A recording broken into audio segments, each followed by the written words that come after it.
Les trois sages associés, Anacharsis, Mison, Épiménide. Anacharsis. La vigne porte trois grappes. La première est celle du plaisir, la deuxième, celle de l'ivresse, la troisième, celle du dégoût. Maîtriser sa langue, son ventre, son sexe. Interrogé sur le moyen qu'il jugeait le plus apte à préserver de l'ivrognerie, il répondit que c'était de se représenter les conduites honteuses des ivrognes.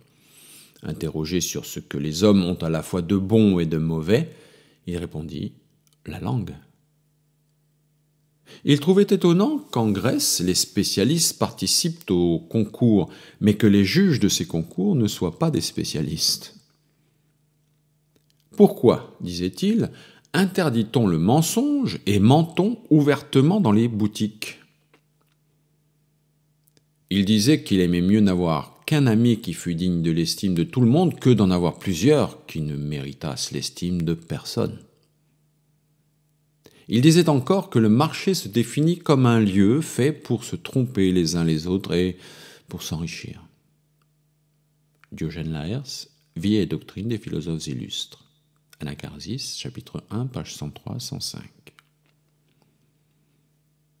Mison.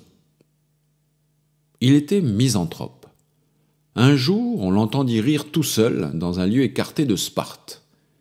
Quelqu'un le surprit et lui demanda pourquoi il riait, alors qu'il n'y avait personne avec lui. « C'est justement, dit-il, pour cela que je ris. » Il disait « Il ne faut pas examiner les faits en se fondant sur les paroles, mais examiner les paroles en se fondant sur les faits. Parce que ce n'est pas en vue des paroles que les faits sont réalisés, mais c'est en vue des faits que les paroles sont prononcées. » Diogène Laërce, Vie et doctrine des philosophes illustres, Mison chapitre 1, pages 107 à 108. Épiménide. Il est difficile que des hommes libres, accoutumés à d'excellentes lois, se rendent esclaves. Diogène Laërce, Vie et doctrine des philosophes illustres, Épiménide chapitre 1, page 113.